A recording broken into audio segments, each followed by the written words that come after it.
Hello students, आज हम chapter number 6 देख रहे हैं जिसका नाम है नियंत्रण और समन्वय। ठीक है, नियंत्रण और समन्वय क्या चीज़ है? पर्यावरण की अनुक्रिया के प्रति उत्पन्न होने वाले जो परिवर्तन है, जो उन परिवर्तनों का तंत्रिका तंत्र द्वारा नियंत्रित किया जाता है, तंत्रिका तंत्र द्वारा नियंत्रण किया जाता है, ये नियंत्रण है। ये प्रक्रिया यानी पर्यावरण की अनुक्रिया के प्रति उत्पन्न होने वाले परिवर्तन का तंत्रिका तंत्र जो कुछ नियंत्रित करता है वो नियंत्रण है। इन परिवर्तनों के प्रति प्रतिक्रिया करके शरीर को सुव्यवस्थित तरीके से कार्य करवाना समन्वय कहलाता है। अब देखो, जंतु तंत्रिका तंत्र की बात कर रहे हैं। बहुकोशिकीय जंतुओं में उनके कार्य में समन्वय बढ़ाने के लिए विशिष्ट अंग पाए जाते हैं, उनको समन्वय बढ़ाने में सहायता करते हैं। ठीक है, तो ये जंतुओं के अंदर तंत्रिका तंत्र पाया जाता है नियंत्रण और समन्वय के लिए। ठीक है, आगे देखते हैं। नेक्स्ट है कि हमारे शरीर में कुछ ग्राही पाए जाते हैं, है ना। ग्राही क्या होते हैं? तो बहुकोशिकीय जीवों में बाहरी वातावरण से सूचनाओं को ग्रहण करने वाले अंगों को हम ग्राही कहते हैं, जो बाहर के वातावरण से सूचनाओं को ग्रहण करते हैं। मानव शरीर में इन्हें ज्ञानेंद्रियां भी कहते हैं। ये संख्या में 5 होती है। प्रकाश के प्रति संवेदनशील प्रकाशग्राही यानी आँखें, ऊष्मा के प्रति संवेदनशील ऊष्माग्राही यानी त्वचा, ध्वनि के प्रति संवेदनशील ध्वनिग्राही यानी कान, स्वाद के प्रति संवेदनशील स्वादग्राही यानी जीभ। ठीक है, और नेक्स्ट है कि घ्राण यानी गंध के प्रति संवेदनशील गंधग्राही। ये गंध द की जगह ध कर लेना आप। ठीक है, गंधग्राही जो है वो नाक हो जाएगा। अब हम बात करेंगे यहाँ पे कि तंत्रिका तंत्र जो है वो जिन कोशिकाओं से मिलकर बना होता है उनको हम क्या कहते हैं? तंत्रिका कोशिका या न्यूरॉन। ठीक है, इसकी संरचना की बात करते हैं। तंत्रिका कोशिका मानव शरीर की सबसे लंबी कोशिका होती है। इसमें विद्युत आवेग या जिन्हें आप सूचना कह सकते हो ना, न्यूज कह सकते हो, सूचना कह सकते हो। इसको थोड़ा सा जूम कर लेते हैं। तो हम बात क्या कर रहे हैं कि इसमें विद्युत आवेग या सूचनाएं जो है उनको ग्रहण करने के लिए धागेनुमा संरचनाएं होती है ना, धागे जैसी संरचनाएं होती है जिन्हें द्रुमिका कहते हैं। तो तंत्रिका कोशिका में आगे की ओर शीर्ष भाग की तरफ धागेनुमा जो संरचनाएं हैं जो विद्युत आवेगों को ग्रहण करती है उन्हें द्रुमिका कहेंगे, है ना, द्रुमिका। यहाँ पे द कर लेना, द के नीचे री रे की मात्रा और ऊ की मात्रा, तो द्रुमिका कहते हैं। तंत्रिका कोशिका में एक केंद्रक पाया जाता है। द्रुमिका और केंद्रक के बीच कोशिका द्रव्य या कोशिका काय भरा हुआ रहता है। ठीक है, तंत्रिका कोशिका में एक लंबी संरचना पाई जाती है जो कोशिका काय को तंत्रिका के अंतिम भाग से जोड़ देता है। तो इस भाग को हम क्या बोलते हैं? तंत्रिकाक्ष। ठीक है, तो एक बार आप यहाँ पर देखो इस डायग्राम को। इस डायग्राम के अंदर आपको ये डायग्राम जो दिखाई दे रहा है, ये डायग्राम किसका है? तंत्रिका कोशिका का। यानी तंत्रिका तंत्र के अंदर जो कोशिकाएं होती है वो तंत्रिका कोशिकाएं कहलाती हैं। तंत्रिका कोशिका का डायग्राम जब हम देखें तो इसके अंदर आपको देखो एक ये शीर्ष वाला भाग दिखाई दे रहा है और ये इसका पूंछ वाला यानी पीछे की तरफ का भाग है। तो शीर्ष भाग को इसके अंतिम भाग से जोड़ने वाला जो ये वाला पूरा भाग है इतना, इसको हम तंत्रिकाक्ष कहते हैं। ठीक है, यहाँ पे कोशिकाक्ष की जगह आप क्या कर लोगे? तंत्रिकाक्ष। तंत्रिका का अक्ष है ये, तंत्रिका कोशिका का अक्ष है। ठीक है, अब देखो शीर्ष भाग की बात कर रहे हैं। शीर्ष भाग में सूचनाओं को ग्रहण करने के लिए यहाँ पर ये जो धागेनुमा संरचनाएं दिखाई दे रही है आपको, ये वाली, इन धागेनुमा संरचनाओं को हम क्या बोलेंगे? द्रुमिका बोलेंगे। ये धागेनुमा संरचनाएं सारी द्रुमिका कहलाती। अब इस द्रुमिका वाले इस भाग से, ये द्रुमिकाएं जिस भाग से निकलती है उस भाग को कोशिका काय कहते हैं एक्चुअल में। ठीक है, तो कोशिका काय या आप इसको कोशिका द्रव्य कहते हो जहाँ से ये सूचनाएं द्रुमिका के रूप में धागेनुमा ये संरचनाएं निकलती हैं। तो इस कोशिका काय के अंदर एक केंद्रक होता है और कोशिका द्रव्य होता है। ठीक है, इसके बाद में आप देख रहे हो ये एक अक्ष है इसका, तंत्रिका का। इस अक्ष के चारों ओर आप क्या देख रहे हो कि ये इस प्रकार से ये आवरण पाया जाता है। इस आवरण को माइलिन आवरण कहते हैं। ठीक है ना, ये थोड़ा सा ध्यान रखिए, माइलिन आवरण। इस आवरण को माइलिन आवरण या माइलिन आच्छद कहते हैं। क्लियर है? नेक्स्ट अब आप आगे देखो, इसका अंतिम भाग आपको दिखाई दे रहा है। अंतिम भाग इस कोशिका का ये अंतिम सिरा है। आप इनको सिनेप्टिक बटन भी कह सकते हो या तंत्रिका का अंतिम भाग कह सकते हो। ठीक है, अंदर ये कोशिका काय हो जाएगा, ये द्रुमिका केंद्रक वगैरह तंत्रिकाक्ष ये हो जाएंगे। तो ये सिंपल सा डायग्राम है तंत्रिका कोशिका का। ठीक है, चलिए अब आगे देखें। एक नोट की बात करें, यहाँ पे एक नोट की बात कर रहे हैं कि दो तंत्रिका कोशिका के बीच जहाँ वो जुड़ी हुई होती है वहाँ छोटे छोटे रिक्त स्थान पाए जाते हैं। यानी दो तंत्रिका कोशिकाओं के बीच, एक तंत्रिका कोशिका इस प्रकार से ऐसे हो जाएगी और दूसरी तंत्रिका कोशिका फिर से ऐसे हो जाएगी। तो दो तंत्रिका कोशिकाओं के बीच का ये जो स्थान है, ये रिक्त स्थान जो है, इसकी हम बात कर रहे हैं। तो दो तंत्रिका कोशिकाओं के बीच जहाँ वो आपस में एक दूसरे के नज़दीक होती हैं वहाँ छोटे छोटे रिक्त स्थान होते हैं जिन्हें सिनेप्स कहते हैं। ठीक है, तंत्रिका कोशिका की क्रियाविधि की अब बात कर रहे हैं। तो सिनेप्स का मतलब है दो तंत्रिका कोशिकाओं के बीच की जगह। तंत्रिका कोशिका की क्रियाविधि की जब बात कर रहे हैं तो ग्राही अंगों द्वारा ग्रहण किया गया विद्युत आवेग, न्यूज जिसे कह सकते हैं, तंत्रिका कोशिका के द्रुमिका द्वारा ग्रहण किया जाता है। तो देखो, ग्राही जो अंग होते हैं जहाँ से सूचनाएं हमारे अंग जो ग्रहण करते हैं, जैसे मान लिया कि त्वचा, तो त्वचा से सूचनाओं को ग्रहण कौन करेगा? तंत्रिका कोशिका का द्रुमिका वाला भाग। ठीक, यह आवेग द्रुमिका से, आवेग गय कर लेना यहाँ पे, है ना, ये जो आवेग हैं ये द्रुमिका से कोशिका काय तक आ जाते हैं। कोशिका काय के अंदर द्रुमिका ग्रहण करके लाती है, जहाँ से कोशिका काय से इन आवेगों को तंत्रिकाक्ष की सहायता से तंत्रिका कोशिका के अंतिम सिरे तक पहुंचा दिया जाता है। ठीक है ना, और देखो इसको आगे और समझते हैं। तो क्रियाविधि में और आगे क्या है कि सूचनाएं जो है वो द्रुमिका से कोशिका काय के अंदर आ गई और कोशिका काय से फिर ये सूचनाएं जो तंत्रिकाक्ष की सहायता से तंत्रिका कोशिका के अंतिम सिरे तक पहुंचा दी जाएगी।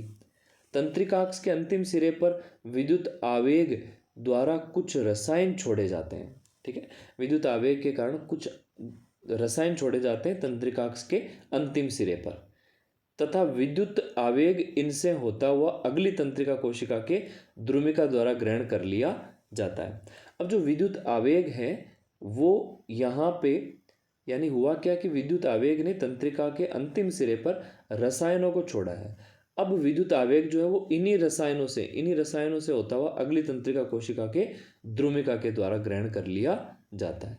तो दो तंत्रिका कोशिकाएं इस प्रकार से सूचनाओं को आगे भिजवाती है। यानी सबसे पहले एक तंत्रिका कोशिका का द्रुमिका वाला सिरा ग्रहण करेगा सूचनाओं को, विद्युत आवेगों को, और फिर उनको कोशिका काय में भेजेगा। कोशिका काय से जो सूचनाएं हैं या तंत्रिका आवेग हैं वो तंत्रिकाक्ष के द्वारा तंत्रिका के अंतिम सिरे पर जाएंगे और तंत्रिका के अंतिम सिरे पर विद्युत आवेग की वजह से कुछ रसायनों का स्राव होगा। अब वो रसायन जो है, उन रसायनों से होता हुआ विद्युत आवेग अगली तंत्रिका कोशिका के फिर से द्रुमिका के अंदर से होता हुआ कोशिका काय में जाएगा। ठीक है, तो ये तंत्रिका कोशिका की क्रियाविधि है। यहाँ पे आप इसको अच्छे से समझें और इसको अच्छे से बार बार इसको सुने और याद करें आप। ठीक है, आगे देखो, मानव मस्तिष्क की हम बात करने जा रहे हैं। मानव मस्तिष्क हमारे शरीर का लगभग संपूर्ण भाग मस्तिष्क के द्वारा नियंत्रित किया जाता है, इसलिए मस्तिष्क को हम थिंक टैंक ऑफ बॉडी भी कह सकते हैं। सोचने वाला हमारा शरीर का एक भाग। ये है हमारे कपाल में अस्थियों, है ना, यहाँ पे अस्थि कर लेना, अस्थि यानी हड्डियों। ये हमारे कपाल के अंदर अस्थि बॉक्स द्वारा सुरक्षित रहता है। यानी जो हमारा कपाल है वो हड्डियों का बना एक ढांचा है, अस्थियों का बना हुआ एक आवरण है जिसके अंदर सुरक्षित रहता है हमारा मस्तिष्क। ठीक है, मस्तिष्क 3 झिल्लियों से सुरक्षित रहता है जिन्हें मस्तिष्क आवरण कहते हैं। ठीक है, नेक्स्ट है कि झिल्लियों के बीच का स्थान मेरु द्रव से भरा रहता है जो हमारे मस्तिष्क की सुरक्षा बाहरी आघातों से करता है।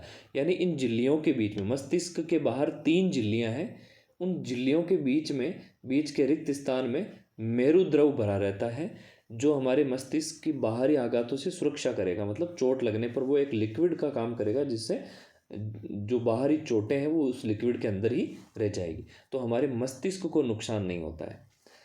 तो ये जो लिक्विड है हमारी सुरक्षा करता है। अब आगे देखते हैं। अब देखो यहाँ पर एक हमें डायग्राम देखना है मस्तिष्क का। मस्तिष्क के इस डायग्राम के अंदर आपको ये बाहर की तरफ ये कुछ आवरण ध्यान में रखने हैं ना, मस्तिष्क के आवरण हो जाएंगे। और एक्चुअल में ये जो डायग्राम है इसमें सबसे बाहर की तरफ ये कपाल या खोपड़ी यानी एक प्रकार से आप कह सकते हैं कि हड्डियों का ढांचा है। इस मस्तिष्क में आगे का जो भाग है इसे हम अग्र मस्तिष्क बोलेंगे। ठीक है, आगे का भाग अग्र मस्तिष्क है। इस अग्र मस्तिष्क के ही पार्ट होते हैं हाइपोथैलेमस, थैलेमस और प्रमस्तिष्क। ठीक, और इसके अलावा बीच में आपको यहाँ पर ये क्या दिखाई देगा, मध्य मस्तिष्क। ठीक है ना, तो इस डायग्राम को आप अच्छे से बार बार देखें और इसको बनाने की आप प्रैक्टिस करें। इसके बाद हम देखो बात करें इस डायग्राम के एक दो पॉइंट और देखें। यहाँ पे इस डायग्राम में आपको दिखाई दे रहा है कि एक तो हमने अग्र मस्तिष्क देखा जिसके अंदर हाइपोथैलेमस, थैलेमस और प्रमस्तिष्क वगैरह आते हैं, और मध्य मस्तिष्क है एक। और इसके बाद में देखो आपको इसके अंदर पश्च मस्तिष्क भी पढ़ना है। पश्च मस्तिष्क एक्चुअल में 3 चीज़ों से मिलकर बना होता है। पश्च मस्तिष्क जो है वो 3 चीज़ों से मिलकर बना होता है। कौन कौन सी? एक तो पोन्स वाले भाग से, तो ये वाला जो भाग है ये पोन्स है। इसके बाद एक भाग है मेडुला, यानी पूरा नाम इसको मेडुला ओब्लोंगेटा कहते हैं, तो ये वाला भाग मेडुला ओब्लोंगेटा का हो जाएगा, ये वाला है ना, ये वाला जो भाग है मेडुला ओब्लोंगेटा का, और ये वाला जो भाग है वो हो जाएगा पोन्स का। ठीक, और इसके अलावा देखो आपको ये एक वृक्ष नुमा दिखाई दे रहा है यहाँ पे, है ना, ऐसा है ये वृक्ष जिसकी ये शाखाएं आपको ऐसे दिखाई दे रही है। तो ये वाला जो भाग है इस भाग को हम क्या बोलेंगे, अनुमस्तिष्क। ठीक है, तो एक तो पोन्स और एक मेडुला और एक अनुमस्तिष्क, इन तीनों को मिलाकर हम पश्च मस्तिष्क कहेंगे। इसके बाद देखो यहाँ से ये मेडुला वाला जो पार्ट है फिर आगे निकल कर ये जाएगा मेरुरज्जु के अंदर, ये रीढ़ की हड्डी बना देगा आगे। ठीक है, रीढ़ की हड्डी के अंदर मेरुरज्जु के रूप में ये स्थित होता है। तो इस प्रकार से मस्तिष्क का डायग्राम आप थोड़ा सा ध्यान में रखेंगे। ओके, अब देखो हम यहाँ पे बात कर रहे हैं मस्तिष्क का डायग्राम हमने ये देखा है, आप इसको अच्छे से बनाने की प्रैक्टिस करें और इसको थोड़ा सा बार बार समझें ये और याद करें। नेक्स्ट है मस्तिष्क के कुछ भागों की हम बात कर रहे हैं। तो मस्तिष्क के भागों में 3 भाग है, अग्र मस्तिष्क, मध्य मस्तिष्क और पश्च मस्तिष्क। जो अग्र मस्तिष्क है वो उसके अंदर एक तो प्रमस्तिष्क आता है, एक थैलेमस आता है, एक हाइपोथैलेमस आता है। ठीक, और मध्य मस्तिष्क का यहाँ पे फिलहाल हम कोई भाग नहीं देख रहे हैं। नेक्स्ट है पश्च मस्तिष्क। पश्च मस्तिष्क के 3 भाग हैं, एक अनुमस्तिष्क, एक पोन्स और दूसरा हो जाएगा यहाँ पे तीसरा हो जाएगा मेडुला ओब्लोंगेटा। ठीक, तो पश्च मस्तिष्क के 3 भागों को आप याद रखेंगे, एक तो अनुमस्तिष्क, एक पोन्स और एक है मेडुला ओब्लोंगेटा। तो ओब्लोंगेटा को थोड़ा सा इसको ठीक आप यहाँ पे लिख लेना, ओब्लोंगेटा वर्ड जो है वो कुछ इस टाइप से आप लिख लेना, ओब्लोंगेटा, मेडुला ओब्लोंगेटा। ठीक है, मेडुला ओब्लोंगेटा आप वर्ड ध्यान रखें। 3 भाग हो गए इसके पश्च मस्तिष्क के। नेक्स्ट हम अग्र मस्तिष्क को देखते हैं। तो देखो अग्र मस्तिष्क के बारे में, अग्र मस्तिष्क जो है वो मस्तिष्क का मुख्य रूप से सोचने वाला भाग होता है। तो मस्तिष्क का मुख्य सोचने वाला भाग कौन सा होता है, अग्र मस्तिष्क। अग्र मस्तिष्क को 3 भागों में बांटा गया है, एक प्रमस्तिष्क है, फिर थैलेमस है, फिर हाइपोथैलेमस है। ठीक है, तो हम सबसे पहले प्रमस्तिष्क की बात कर रहे हैं। यह मस्तिष्क का सबसे जटिल और बड़ा भाग होता है। इसका प्रत्येक भाग अलग अलग कार्यों को नियंत्रित करने का कार्य करता है। तो अलग अलग कार्यों को नियंत्रित करने का काम जो है ये प्रमस्तिष्क के अलग अलग भाग करते हैं। इसमें बहुत सारे भाग होते हैं, ये जटिल और सबसे बड़ा भाग है प्रमस्तिष्क, हमारे अग्र मस्तिष्क का। ये भाग अनेक चीज़ों को याद रखने के काम में आता है। अब हम इसके बाद में बात करेंगे थैलेमस की। ठीक है, तो थैलेमस जो है ये अग्र मस्तिष्क के केंद्र में स्थित होता है। सभी संवेदी सूचनाएं थैलेमस से होकर गुजरती हैं। ठीक है, संवेदी सूचनाएं जो है। इसके बाद में है हाइपोथैलेमस। तो हाइपो का वर्ड का मतलब होता है नीचे, तो जो थैलेमस के नीचे वाला भाग है उसको हम हाइपोथैलेमस बोलेंगे।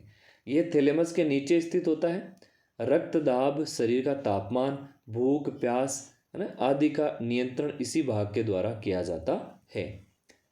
नेक्स्ट अब हम यहाँ पे मध्य मस्तिष्क की बात करेंगे। तो मध्य मस्तिष्क के बारे में क्या है कि मस्तिष्क का वह भाग है तो जो दृष्टि, श्रवण यानी सुनना और सिर सिर गर्दन और जो हमारा मेरुदंड है उसकी प्रतिवर्ती गतियों को नियंत्रित करता है। तो विभिन्न प्रकार की क्रियाओं को नियंत्रित करने के लिए जैसे दृष्टि, श्रवण, इनके लिए हमारे अंदर कौन होता है? मध्य मस्तिष्क।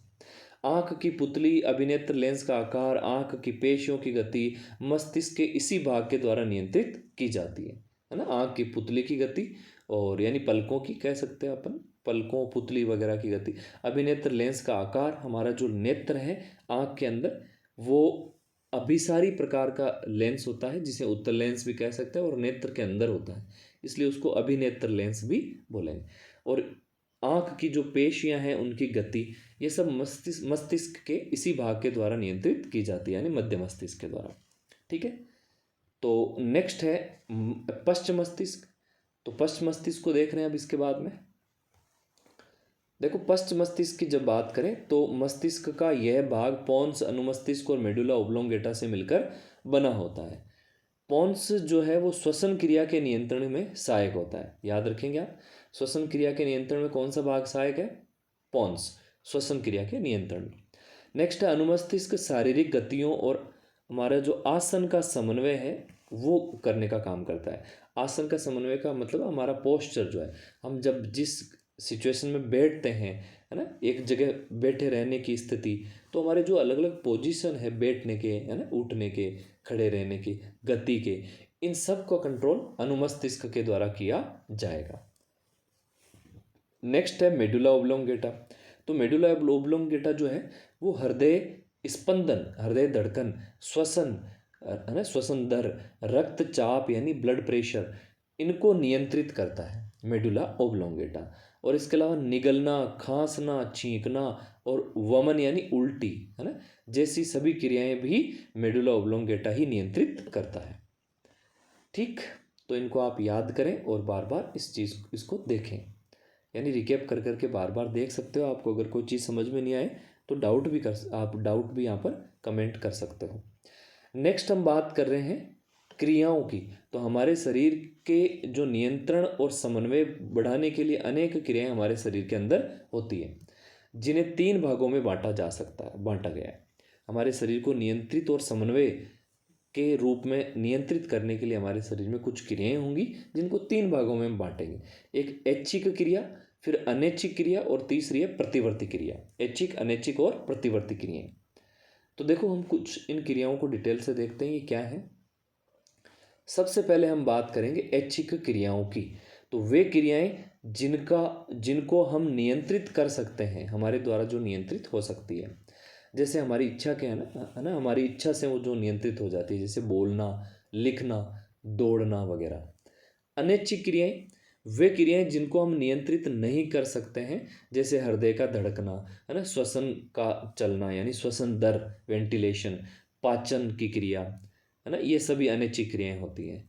अब है प्रतिवर्ती क्रियाएं।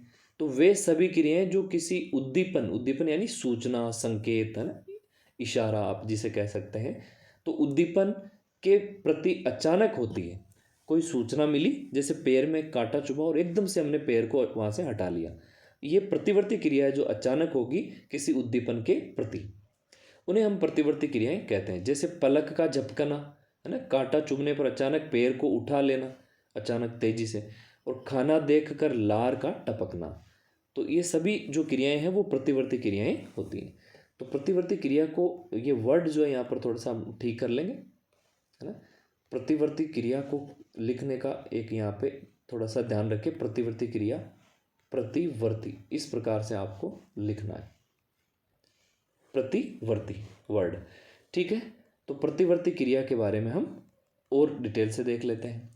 अब देखो, प्रतिवर्ती क्रियाओं का नियंत्रण जो है वो मेरुरज्जु के द्वारा किया जाता है। याद रखेंगे आप, अचानक होने वाली, तेजी से संपन्न होने वाली जो क्रियाएं हैं वो प्रतिवर्ती क्रियाएं कहलाती हैं। तो प्रतिवर्ती क्रिया में क्या होगा, मतलब इनका नियंत्रण जो है वो मेरुरज्जु के द्वारा किया जाएगा। तो एक्चुअल में क्या है कि जैसे मान लो कि हम यहाँ पे कोई कांटा वगैरह रखा हुआ है और हमारा जो हाथ है वो इसके संपर्क में आ गया, तो हमारे हाथ में कांटा चुभा, तो हमारी त्वचा हमारा ग्राही है, त्वचा ने सूचना को तुरंत तेजी से संवेदी सूचना के रूप में भेजा। तो सूचनाएं जो है वो संवेदी तंत्रिका के द्वारा लेकर यहाँ पे जाई जाएगी, मतलब कह सकते हैं अपन सूचनाओं को संवेदी तंत्रिका जहाँ से कांटा चुभा है, जिस हाथ की जिस त्वचा में, वहाँ से सूचनाओं को तंत्रिका कोशिका लेकर संवेदी तंत्रिका लेकर जाएगी मेरुरज्जु के पास। तो मेरुरज्जु एक्चुअल में हमारी रीढ़ की हड्डी होती है ना, रीढ़ की हड्डी के अंदर रहता है। तो जब रीढ़ की हड्डी की बात कर रहे हैं तो ये थोड़ा सा बेलनाकार रूप में होती।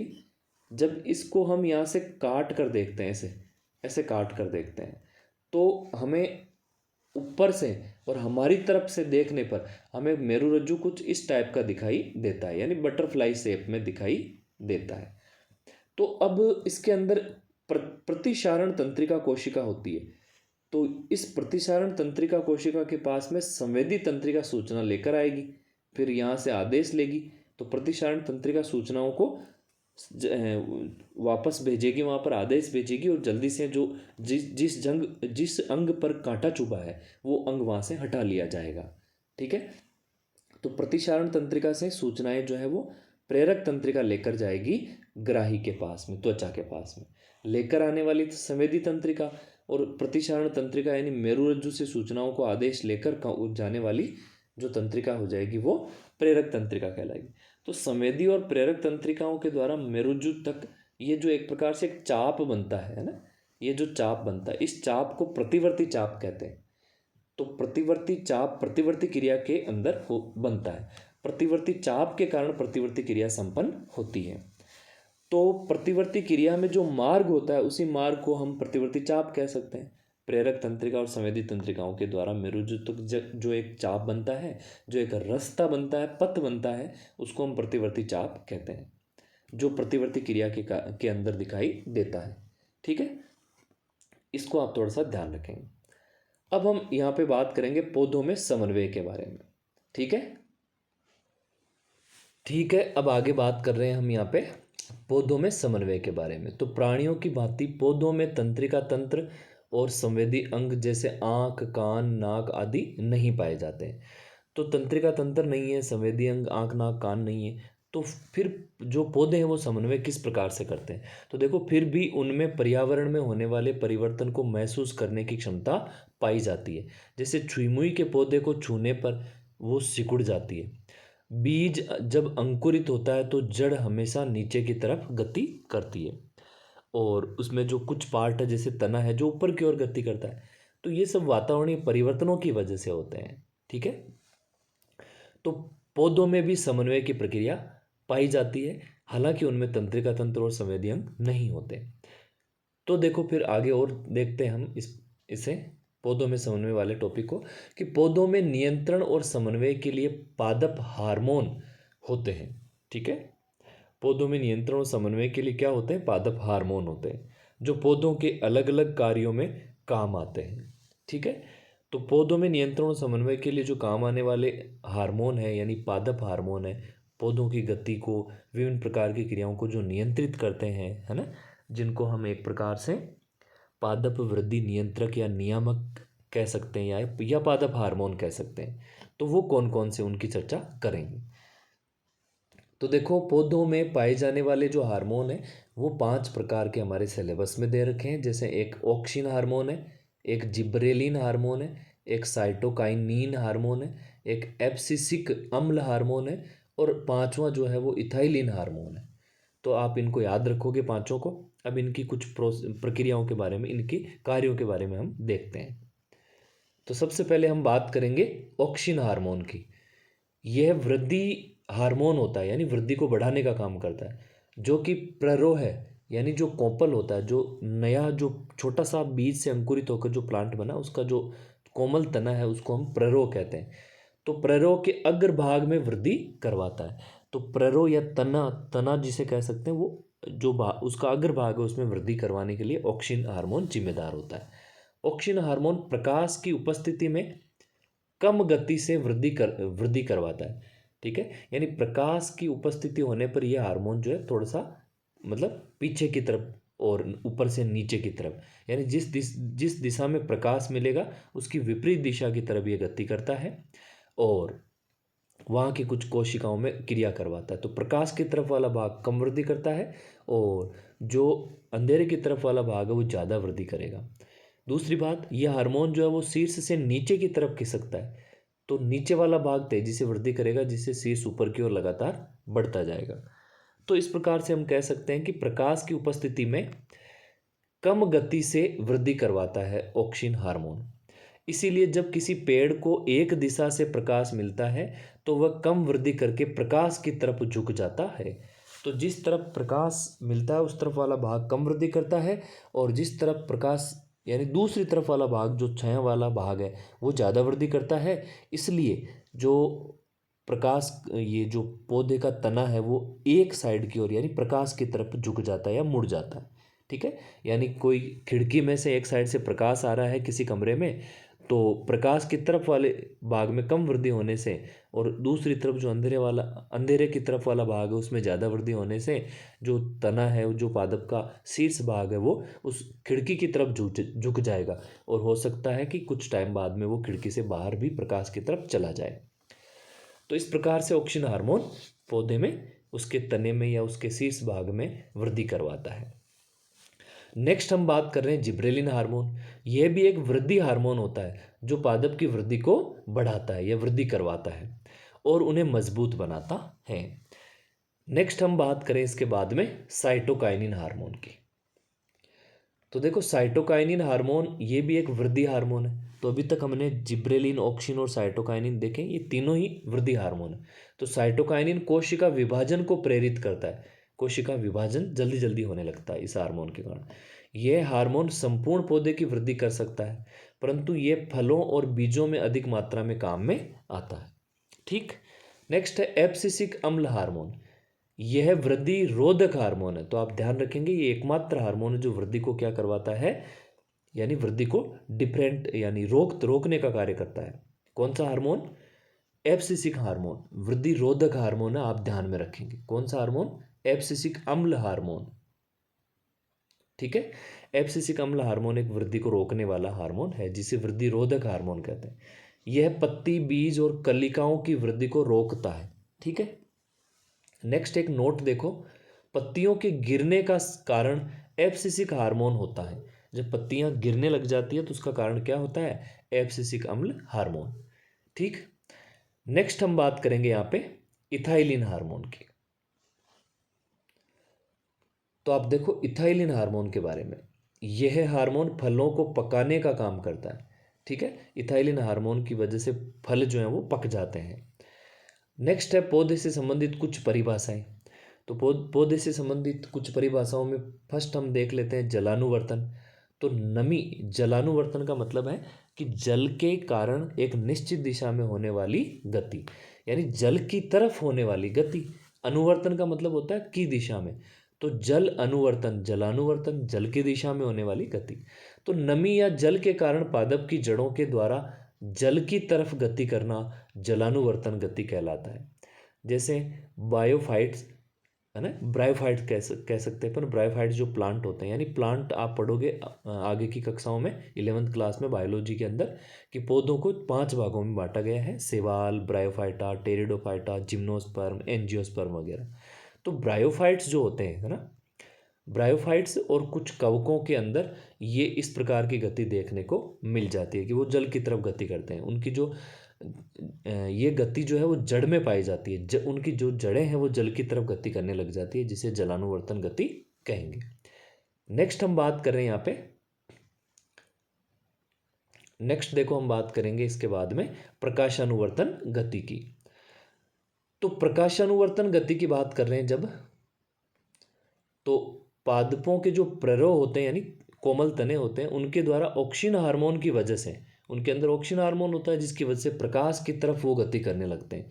तो प्ररोह का, पौधे के प्ररोह है यानी कोमल तने का प्रकाश की तरफ गति करना प्रकाश अनुवर्तन गति कहलाता है या प्रकाश अनुवर्तन कहलाता है। ठीक है, नेक्स्ट आगे देखो। अब हम यहाँ पे बात कर रहे हैं कि ऑक्सिन हार्मोन के कारण प्रकाश की विपरीत दिशा में कोशिका विभाजन अधिक होता है। जिस तरफ प्रकाश है उसकी विपरीत दिशा में कोशिका विभाजन ज़्यादा होता है, इसलिए पौधा जो है वो वहाँ की कोशिकाएं तेजी से वृद्धि करती है और प्रकाश की तरफ वाली कम वृद्धि करती है। तो प्रकाश की तरफ कम वृद्धि करने से पौधा प्रकाश की तरफ धीरे धीरे झुकने लग जाता है ना। जैसे अपन माने कि ये प्लांट का एक शीर्ष वो मतलब प्ररो भाग है, ये इसका शीर्ष भाग है, तो इधर से प्रकाश आ रहा है, तो हम धीरे धीरे देखेंगे कि इस तरफ प्रकाश आने की वजह से जो पादप का शीर्ष भाग है वो धीरे धीरे करते करते क्या होगा, इस प्रकार से इस प्रकाश की तरफ की ओर मुड़ने लग जाएगा। तो ये प्रकाश की दिशा में गति प्रकाश अनुवर्तन गति कहलाएगी। ठीक है, नेक्स्ट हम बात कर रहे हैं गुरुत्वानुवर्तन। तो गुरुत्वाकर्षण जो है वो नीचे की तरफ लगता है जमीन के द्वारा, पृथ्वी के द्वारा। तो जड़ों द्वारा गुरुत्वाकर्षण बल के प्रभाव से भूमि में नीचे की तरफ वृद्धि करना गुरुत्वानुवर्तन गति कहलाता है। तो जड़ें जो है, आपको पता है जड़ें गुरुत्वाकर्षण के कारण लगातार नीचे की तरफ वृद्धि करती जाती है। तो जड़ों का नीचे की तरफ यानी जमीन की तरफ गुरुत्वाकर्षण की तरफ गति करना गुरुत्वानुवर्तन कहलाता है। ठीक, नेक्स्ट आगे देखें। इसके बाद में हम बात कर रहे हैं यहाँ पे कंपानुवर्तन। तो किसी पौधे के विभिन्न भाग में कंपन की वजह से होने वाली गति कंपानुवर्तन गति कहलाती है। तो अगर कोई प्लांट है उसको आपने टच किया, उसमें कंपन हुआ, तो कंपन के कारण होने वाली जो गति है उसकी कंपानुवर्तन गति कहलाएगी। ठीक, अब हम बात करेंगे यहाँ पे जंतुओं के हार्मोन की। जिस प्रकार पौधों में नियंत्रण और समन्वय के लिए केवल प्लांट हार्मोन है, उसी प्रकार जंतुओं में भी हार्मोन होते हैं, लेकिन जंतुओं में नियंत्रण और समन्वय के लिए तंत्रिका तंत्र भी होता है, और इसके अलावा रासायनिक समन्वय करने का कार्य हार्मोन भी करते हैं। तो हमने प्लांट हार्मोन तो पढ़ लिए, समन्वय के लिए जिम्मेदार हार्मोन प्लांट हार्मोन पढ़ लिए हमने। अब हम जंतुओं में पाए जाने वाले हार्मोन की बात कर रहे हैं। तो जंतुओं में कुछ ग्रंथियां होती है जिन्हें अंतःस्रावी ग्रंथियां कहते हैं, जो अपने पदार्थों को सीधा ब्लड में छोड़ती है। उन पदार्थों को हम हार्मोन कहते हैं। और जो ये अंतःस्रावी ग्रंथियां होती है इनमें नलिकाएं नहीं होती, ये अपने हार्मोनों को, अपने पदार्थों को यानी हार्मोनों को सीधा ब्लड के अंदर यानी रक्त के अंदर छोड़ती है, तो इन्हें नलिका विहीन ग्रंथियां कहते हैं। तो अंतःस्रावी ग्रंथियां हमारी बॉडी के अंदर जो हैं उनसे निकलने वाले पदार्थों को हम हार्मोन कहते हैं। और वो कहाँ पर स्थित होती है वो ग्रंथियाँ, और क्या क्या उनके हार्मोनों के कार्य होते हैं, ये चीज़ हम पढ़ने जा रहे हैं। तो सबसे पहले हम ग्रंथि पढ़ेंगे, फिर ग्रंथि से अंतःस्रावी ग्रंथि से निकलने वाले हार्मोन को देखेंगे, फिर वो ग्रंथि कहाँ स्थित होती है और उसके हार्मोन का कार्य क्या है। ये इस प्रकार से हम यहाँ पे पढ़ने जा रहे हैं। तो देखो, सबसे पहली ग्रंथि है पीयूष ग्रंथि, जिससे जो हार्मोन निकलता है उसको हम पिट्यूटराइन हार्मोन बोलेंगे, और ये ग्रंथि मस्तिष्क में स्थित होती है। इस ग्रंथि के इस हार्मोन के अधिक स्राव से महाकायता रोग हो जाता है, यानी जो आप कह सकते हैं व्यक्ति जो है वो उसका शरीर बहुत ज़्यादा वृद्धि कर जाता है, और वो हड्डियाँ वगैरह ज़्यादा ग्रोथ दिखाती है, जिससे उसका शरीर भीमकाय या महाकाय हो जाता है। तो इसका जो पीयूष ग्रंथि का हार्मोन है वो एक प्रकार से क्या काम करेगा, हम कह सकते हैं कि शरीर की जो है वो वृद्धि करवाता है ना, महाकायता की स्थिति आ जाएगी ज़्यादा स्राव होने से। और अगर इस हार्मोन की कमी हो गई तो बौनापन रोग हो जाएगा। अब थायराइड ग्रंथि की बात करें, थायराइड ग्रंथि से जो हार्मोन निकलता है वो थायरोक्सिन हार्मोन है। ये ग्रंथि गले में स्थित होती है, और आयोडीन का नियंत्रण करने के लिए ये जरूरी है।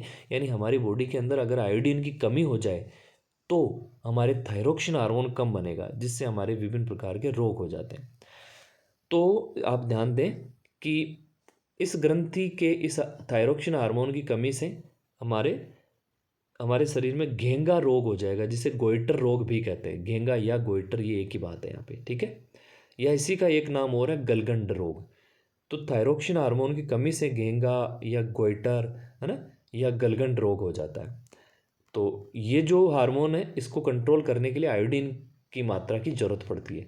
आयोडीन अगर कमी हो जाती है आयोडीन की, तो थायरोक्सिन की कमी हो जाएगी, जिससे ये गलगंड वगैरह रोग हो जाएंगे।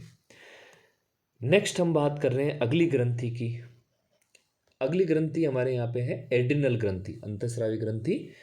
इससे हार्मोन जो निकलता है वो एड्रिनलिन होता है, और ये जो ग्रंथि है वो किडनी के ऊपर स्थित होती है, वृक्क के ऊपर। यहाँ पे ये वृक्क जो वर्ड है ये थोड़ा सा ठीक कर लेना, ऐसे इस प्रकार से वृक्क या किडनी, गुर्दे जिन्हें कहते हैं, उनके ऊपर स्थित होती है टोपीनुमा संरचना के रूप में।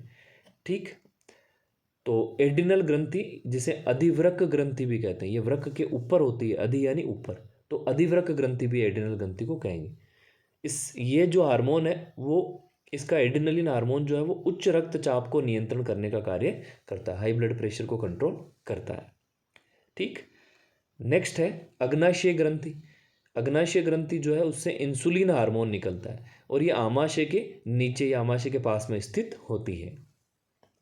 यह शर्करा की मात्रा को नियंत्रित करता है। इंसुलिन हार्मोन जो है वो हमारे रक्त में शर्करा या शुगर की मात्रा को नियंत्रित करता है या ग्लूकोज की मात्रा को नियंत्रित करता है। इसके बाद में वृषण ग्रंथि। वृषण ग्रंथि का हार्मोन टेस्टोस्टेरोन कहलाता है। ये ग्रंथि जो है वो जांघ के यानी जांघ के पास में स्थित होती है वृषण ग्रंथि। और अगर इसका हार्मोन देखें तो यह हार्मोन जनन क्रिया व नर के जो जनन अंग है, सेक्स ऑर्गन है, उनका विकास करता है। तो टेस्टोस्टेरोन की वजह से एक नर के अंदर नर के लक्षण दिखाई देते हैं। ठीक है, उसके जनन अंगों का विकास होता है और जनन की क्रिया यानी शुक्राणु वगैरह बनते हैं। इसके बाद में हम बात करेंगे नेक्स्ट। तो याद रखें कि ये जो वृषण ग्रंथि है ये जनन ग्रंथि है जो कि केवल और केवल नर के अंदर पाई जाती है। अब हम बात कर रहे हैं अंडाशय ग्रंथि की। अंडाशय ग्रंथि जो है उससे एस्ट्रोजन हार्मोन निकलता है और ये भी जांघ के पास में स्थित होती है। और ये मादा की ग्रंथि है, अंडाशय ग्रंथि जनन ग्रंथि है जो जनन क्रिया और मादा के सेक्स ऑर्गन्स यानी कि जनन अंगों को विकास प्रदान करती है। तो एस्ट्रोजन हार्मोन जो है उसकी वजह से जनन क्रिया स्त्रियों में नियंत्रित होती है और मादा के जो जनन अंग उनका विकास होता है। ठीक है, तो हमने 6 ग्रंथियां देखी हैं। अब हम कुछ और 2 ग्रंथियों की और बात करेंगे यहाँ पे। नेक्स्ट ग्रंथि है हाइपोथैलेमस ग्रंथि, 7वीं। हाइपोथैलेमस ग्रंथि से हार्मोन जो निकलते हैं वो मोचक हार्मोन या मुक्त हार्मोन है ना।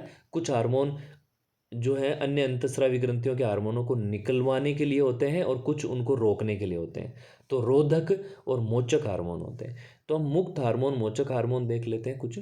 ये ग्रंथि जो है मस्तिष्क में स्थित होती है और इसके जो हार्मोन है वो अन्य अंतस्रावी ग्रंथियों का नियंत्रण करते हैं। यानी एक्चुअल में हाइपोथैलेमस पीयूष ग्रंथि पर नियंत्रित करती है और पीयूष ग्रंथि बाकी शरीर के अंतस्रावी ग्रंथियों पर नियंत्रण रखती है। तो पीयूष ग्रंथि बाकी सब पर नियंत्रण रखती है। तो बाकी सबको हम यदि स्टूडेंट मान लें तो पीयूष ग्रंथि को हम मास्टर ग्रंथि बोल देंगे, है ना। और पीयूष ग्रंथि के ऊपर जो नियंत्रण करने वाली जो ग्रंथि है उसको हम हाइपोथैलेमस ग्रंथि बोल देंगे। तो हाइपोथैलेमस ग्रंथि पीयूष पर कंट्रोल करेगी, पीयूष ग्रंथि अन्य अंतस्रावी ग्रंथियों पर कंट्रोल करेगी। तो अगर अन्य को स्टूडेंट माने तो पीयूष ग्रंथि मास्टर ग्रंथि और हाइपोथैलेमस हेड मास्टर या प्रिंसिपल आप ग्रंथि उसको कह सकते हैं। ठीक, नेक्स्ट हम बात करें यहाँ पे। इसके बाद में थाइमस ग्रंथि।